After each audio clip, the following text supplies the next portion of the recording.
Aloha, it is All Things Considered, member-supported Hawaii Public Radio and HPR1. I'm Dave Lawrence. Today we are delighted to be welcoming back a friend, a returning guest. He's been with us several times before. You may have heard his little pledge ID that he did for our pledge drives. He's one half of one of rock's most successful duos. October 27th, they're returning to the Blaisdell Arena.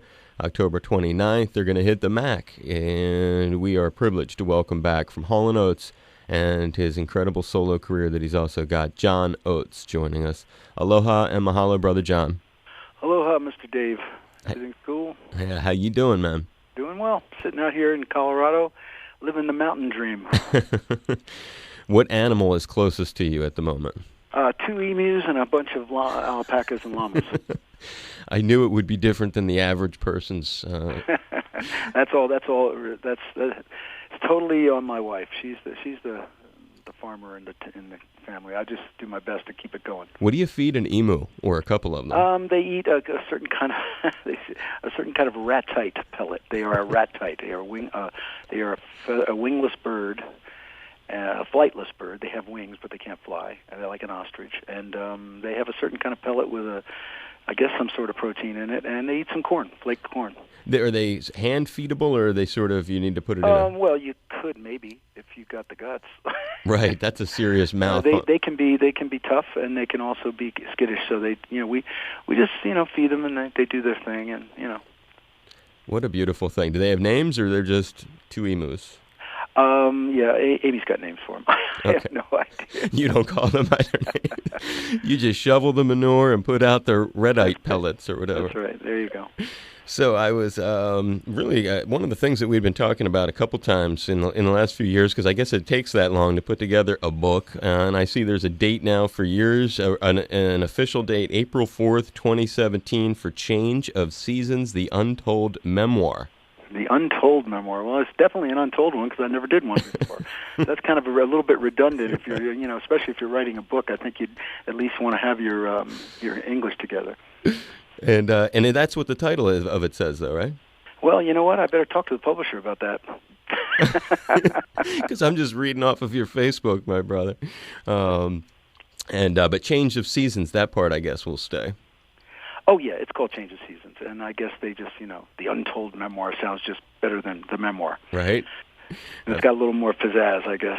There you go. It sounds mysterious. And when you do something like that, and I knew you were already sort of, and it's great that you're coming back so soon, too, because last time there was a real break in between it, and now it feels like it was just yesterday that we were sitting there talking. Yeah, it's true. It was quite a while the other time, but, listen, we love Hawaii.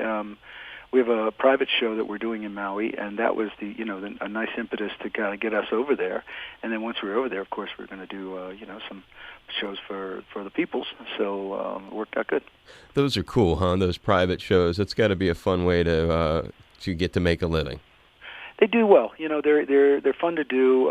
It's kind of low key. It's not as jacked up as the public shows are because it's more about you're playing to a smaller group for the most part, and but it's all good. So the book, getting back to that, because last time you were already, I was asking some stories, and some of those stories were planned for the book. What kind of when it comes to doing something like this, John?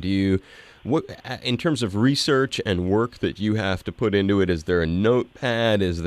How do you put together the information? Well, I have a very good co-writer and a researcher, a guy named Chris Epting, who I've been working with for about 2 years, and he's really the guy who kind of jump-started the whole project. He encouraged me to try to do one, and he said he wanted, would help me work with it. He's published a number of books himself, and he's just great. And so we kind of conceptualized about what we wanted to do, and I told him that where I was coming from.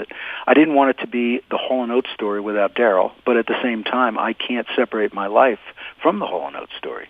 So that was an interesting challenge to tackle, to how to approach this book with telling kind of my side of what I wanted to talk about in terms of Hall & Oates, but not speak for Daryl because I'm not going to speak for him. He's his own man and he's got his own story. So it was interesting, in terms of how to do that. And I focused a lot on the stuff that, that meant more to me personally. I focused a lot on the early days, the stuff that happened before, when Daryl and I first met, and getting together and kind of making it happen for the first time, which is a story that a lot of people don't know. A lot of people know the story of the hits. They know the 80s because of MTV and all the big number one records. So that part of the story is pretty well documented. So I didn't really lean on that too much. So if you're kind of person who wants to hear about a lot of gossip about the 80s, probably not the right book for you. But if you want to hear some really interesting, cool stuff that nobody knows about, it's definitely the right book for you. I think that'll count for your Hawaii fans. Of course, they were the ones covering your earliest material. That's true. You know what? You got a really good point there. The Hawaiian groups, that covered us early on, picked up on us very early on in the 70s. And I do definitely spend more time talking about the adventures of the 70s. And does Hawaii factor into the book? Do you mention your stuff out here? Well, not specifically. I talk about touring, but I don't, really go into, the details about touring. It's more about the personal stuff. The kind of some business challenges, some things that were happening in the business side of things that were kind of unusual, and here again, I don't want to give it away. It's hard to describe, and I talk about the stuff that I'm interested in personally: racing, flying, living in the mountains, building a family, having a kid, that kind of stuff. Oh, that's cool. Well, that's all interesting stuff. And is there like boxes of materials, like old contracts, receipts? Do you go through things to sort of figure? It was like regressive therapy. The more I dug deep, the weird, crazier the memories became. And it's interesting. It kind of came to, I began to realize that if it wasn't for this book project, there would have been a lot of memories that I might never have remembered, things that happened that I may never have even thought about for the rest of my life. And through the process of doing the book and digging deeper into the various situations, I just all these memories began to flood back. Plus, as I said, the guy I'm working with, Chris, is an incredible researcher, and he would find stuff that he thought was, interesting, and then he would kind of tee me up, and say, hey, write about this. This is really cool. Or, and so he might give me a little outline of a situation that might have happened at a certain time, or some people that, might have been involved with something, and then he'd say, hey, because he didn't know, he wasn't there, but he thought it was, from an outsider's point of view, he thought, hey, this might be interesting, and then I would color it in, so to speak, add the details, add all the, the stuff that only I know. So it's kind of like that. It's really, it's been interesting. It's definitely an interesting process. Oh, I can only imagine. And you're thinking about folks out here, some of those tunes, what is it, like at least two tunes were made into hits in the islands, really, were you ever, when I think about those songs, what was it, Till the Morning Comes? Or When the Morning Comes and Good Night and Good Morning. Right. 2 morning songs. Right. So I guess people in Hawaii likely wake up early. Well, with the sunrise and stuff out here, that would make sense. But I guess my angle would be when I think about because you guys have this international fan base, which is really something to be appreciated. And when you take a couple steps back and you think how many other communities around the globe, and you'll know better than I, have actually covered any of the stuff and turned it into hits like that? I don't know. I mean, it would always surprise Daryl and I that those songs were picked up, and they weren't picked up anywhere else in the world. So that's very interesting. That there was something about the sensibility and the feel of those songs that appealed to people in Hawaii. And they broke here. You'll correct me if I'm wrong. Philly radio never played those two originals then. No, they were never released as singles. They became singles because of the Henry and those guys. It's just amazing. It's such a cool thing, and they're just staples of the radio experience in Hawaii. I know. It's so funny. I come to Hawaii and I go and I'm walking around the street. I go into a shop or something. I hear this song, and I probably don't hear it anywhere else in the world. Got to put a smile on your face. Oh yeah, it's a good feeling. Makes you feel right at home. One of the stories that I'm wondering if is included in the book, because I was doing a little homework and thinking about trying to cover things we have not talked about before. That's one of the neat things of getting to talk to you several times. Like, all right, let's find some things with with Big John that we haven't gone over. One of them was I was reading or watching an interview that you guys did together. You and Daryl did. I forget when it was. I watched several of them, but he was. I guess Daryl was talking about the We Are the World sessions and learning that Michael Jackson's Billie Jean was inspired by I Can't Go For That. Well, it didn't happen. It didn't happen at the We Are the World session. We did the We Are the World session. We were part of that, and Michael Jackson was part of it, of course.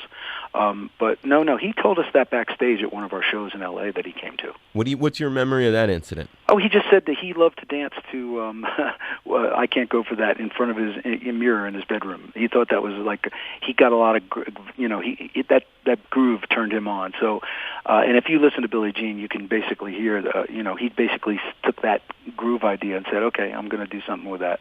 And it's not a ripoff by any means. It's just an inspiration. Really, I call it an inspiration.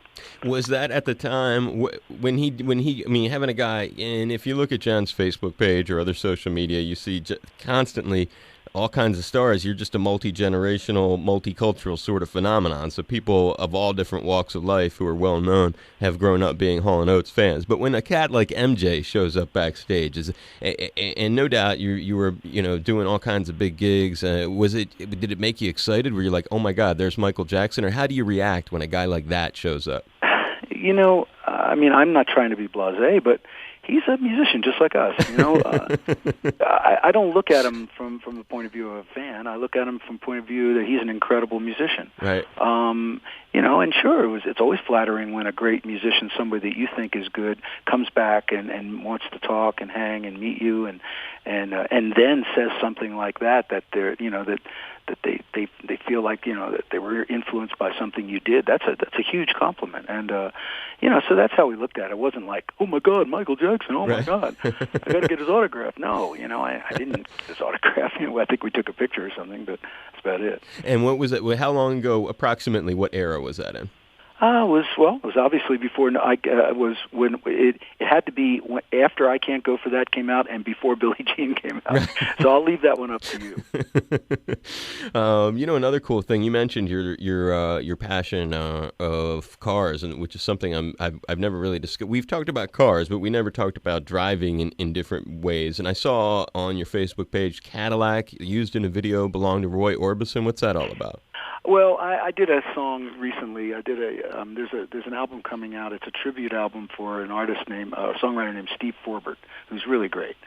And there's all sorts of different guest artists doing Steve Forbert songs. And I was asked to do it, and I like Steve Forbert. I think he's a really great songwriter.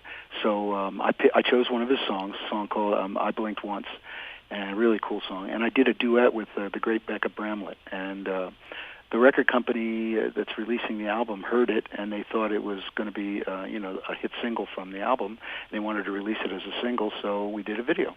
And in the course of doing a video, we rented Roy Orbison's Cadillac, and it was very cool, man. We just drove around Nashville and with the top down, with a cameraman hanging off the back, and this giant Cadillac. But it was kind of funny because it was rush hour, and there's all these trucks and buses, and I'm trying to wheel this huge Cadillac. I mean, the thing was like 20 feet long. It was insane.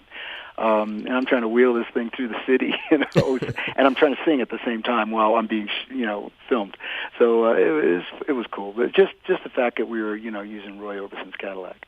Now, was he a cat that you ever got to personally run into? No, I never did meet him. No. Okay, all right, just checking, because seeing your list of cats, he could have factored in there. You never know. You never know. But I know that this love of cars. Now, we talked previously about the famous GTO that you guys had driven around in the early days. But something I did not realize was that your love of cars also factored into you at one point driving, I believe, a Pontiac car and some real races. Explain that. I started racing in the late 70s with go-karts, which is what most drivers start with. Then I went into Formula Ford and Sports 2000 and some of the smaller sports racing cars. And eventually, graduated up into long-distance endurance racing. I raced professionally in a few different professional series.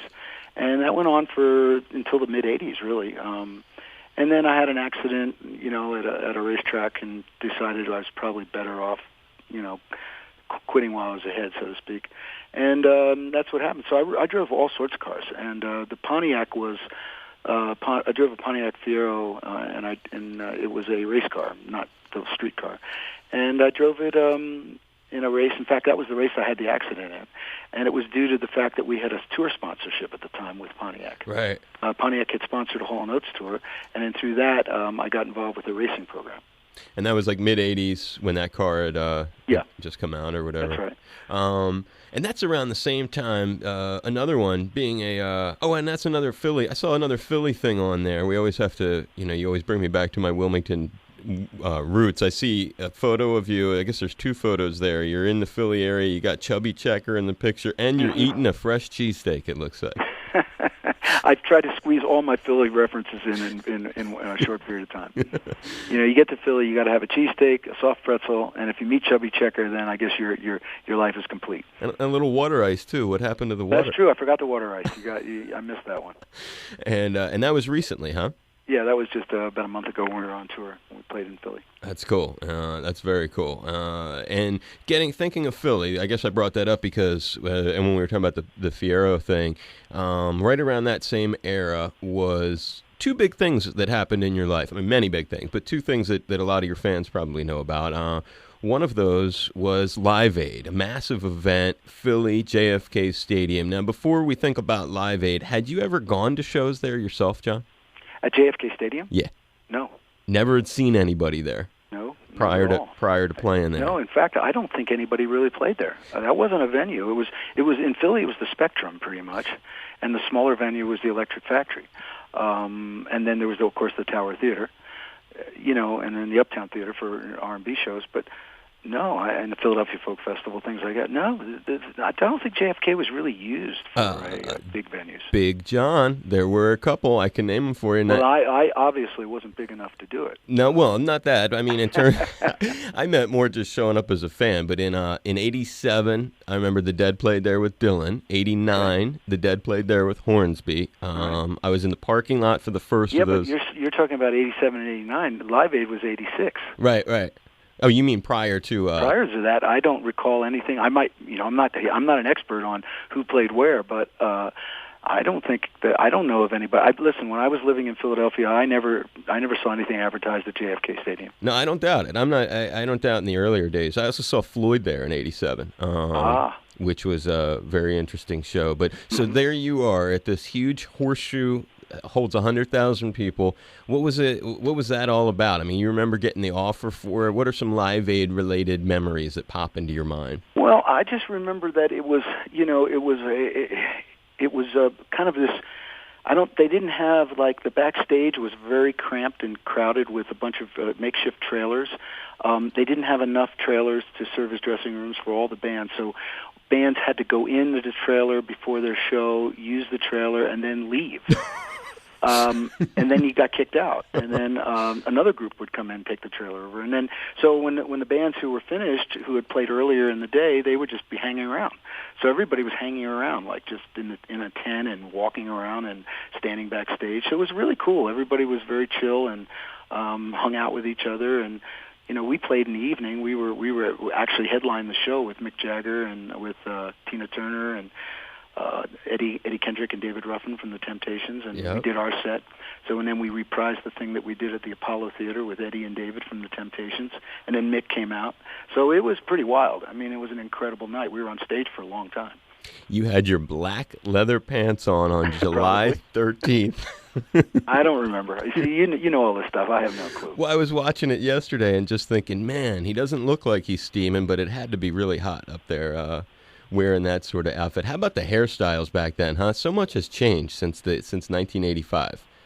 Yeah, but then again, look at the hairstyles today. Look at the various fades and unique hairstyles today, and 20 years from now, you go and revisit those hairstyles, and they'll seem just as unusual as the ones in the 80s. No, it's probably true. Although yours doesn't really look that unusual. It's more other cats that are around. It was the era of big hair and wide shoulders. You must have been, though, in seventh heaven in another way with David and Eddie having the Temptations magic working into you. I mean, heroes, people you grew up listening to. What was the process that you mentioned live at the Apollo when you guys, was that something you and Daryl said, hey, we have this idea? I mean, how did it begin to rope them in to do that project, and then they end up there with you at Live Aid? Well, we got offered to do the Apollo Theater. The Apollo Theater had been closed for a period of time to renovate it. It hadn't been renovated in years. And so after the renovation, they wanted to open it with a big show and do something special. And it was actually the NAACP who reached out to us and asked us if we would headline the show. And we were like, heck, hell yeah, we're in. And then we thought, okay, if we're going to play the Apollo, let's somehow tap back into our roots and let's somehow bring it full circle. And so we reached out to Eddie and David, who were, they were no longer in the Temptations. They had both left the Temptations, and they were doing solo gigs here and there, not really doing very much, honestly. And we reached out to them, we found them, and asked them if they would come on stage and do some of the old Temp songs that, that we loved as kids, and they said yes, and that's how it started. That's one of the things that you and Daryl really bonded on, huh? Was your musical love of that soul? Of course, we loved all R&B music and all soul music. That was kind of that's really what the commonality that Daryl and I had together, and that was kind of formed the kind of basis of how we started. And it's still a part of your life. A cool flashback for you recently, singing "I Need Your Love" with Sharon Jones, taking you back to '67 and the Masters. Yeah, I mean, I hadn't sung that song in almost 50 years. And Sharon Jones's band are really into they're into vinyl, and they're into a lot of the 60s and 70s music. They're really, really cool people, and they dug that record up on their bus, and they were playing it. And they came to me in the dressing room during our tour and said, "Hey, we love this tune." And I'm like, "Really?" And they were like, "Yeah, do you want to do it?" And I'm like, "Well, I haven't sung it in 50 years, but let's go." Wow. And so I went out and sang it with her. It was cool. It was really cool. And they played it perfectly. I mean, they just nailed it. What a cool thing. And that's a part of your history that not a lot of people probably, when you talk about, as you were talking about the book, that's certainly got to be an era that is going to be, I'm assuming, a real part of it.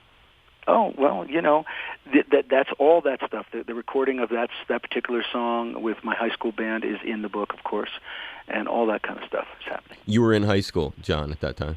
Oh, well, I was right. I had just graduated from high school. I did it right after graduation. Wow, class of 67? 66.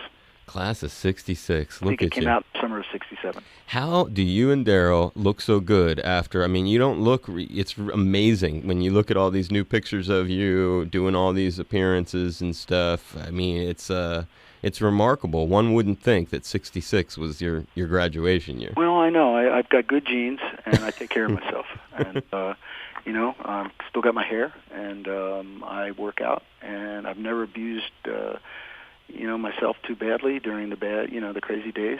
And somehow it was more important to me to keep making music and to enjoy my life than it was to, tear myself down. Well, no, I mean, and God bless you for that. And those are good pieces of advice for any of us listening. And you've kept your head too. You're one of the absolute nicest people in this business because you're just so easygoing and not full of yourself like so many cats that you run into in this. It has such a terrible way that it affects people, and I guess that's one of the blessings of being you.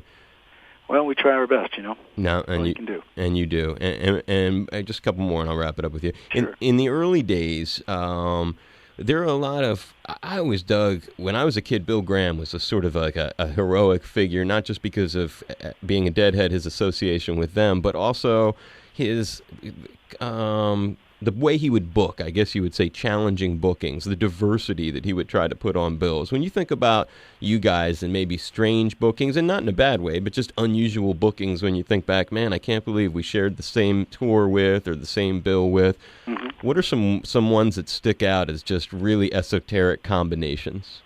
Well, what you're talking about is what I miss the most about the old days of music.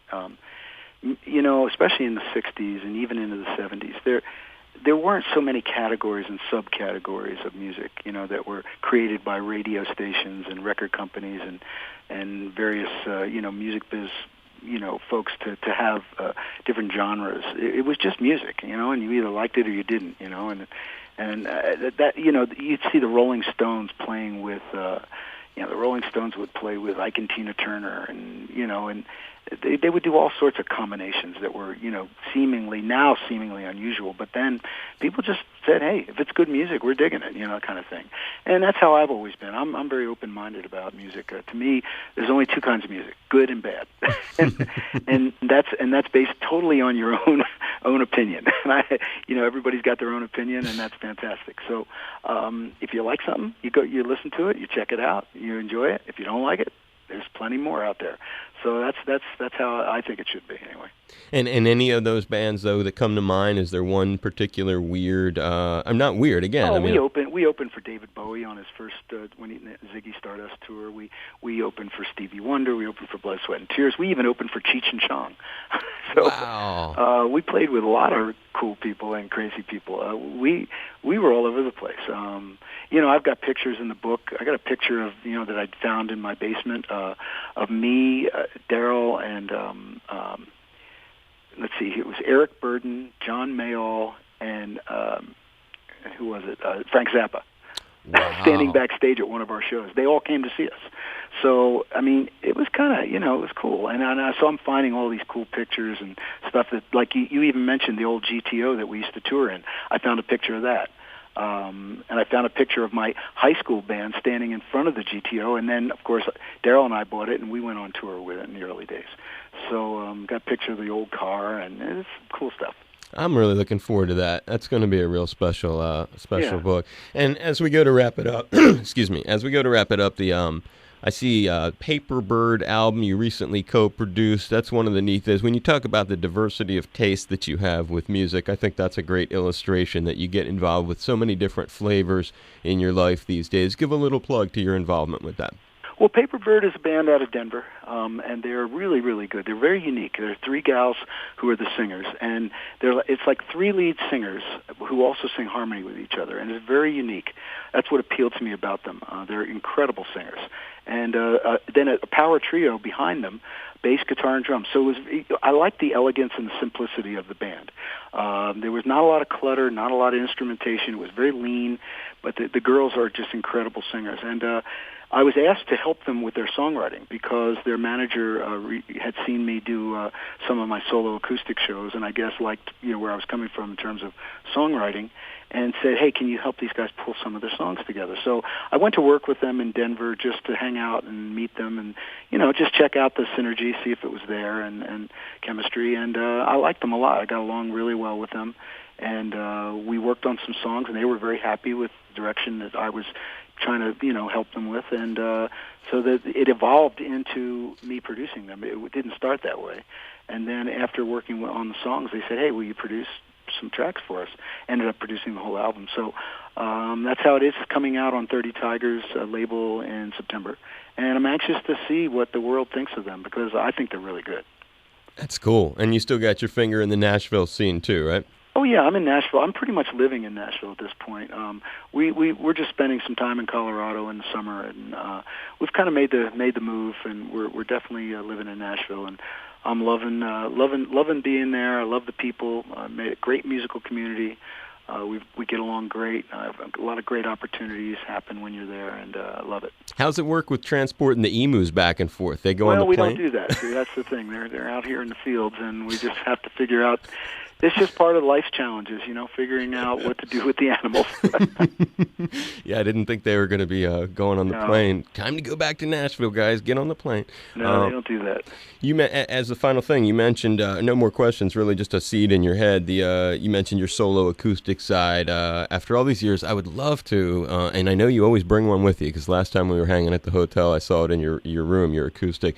It would be great to get you to just do something in the studio with your maybe play a song or two, something. What's your time schedule like when you're hitting? Well, that's right now I'm not 100% sure when I'm arriving. And because actually I have to go to New York to promote this Steve Forbert record that I mentioned earlier. And that happens right before Hawaii. So I'm still waiting on some information. So I think we ought to regroup maybe end of September, early October, and then see what the schedule looks like when it's more real. Okay, that'd be great. Well, just so I'd love to just get together with you one place or another, but it would be great if we could figure out a way to get you over here, play a couple tunes. Seem cool? You got it, man. I appreciate it very much. It's October 27th, Blaisdell Arena, October 29th at the MAC. Hopefully, we're going to squeeze him in to come over and hang with us at the station.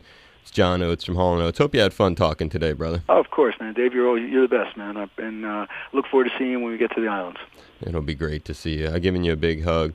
All right, thanks, man. Travel safe, John. You too, bud. Aloha, this is John Oates, and you are listening to the erudite and knowledgeable and entertaining Dave Lawrence.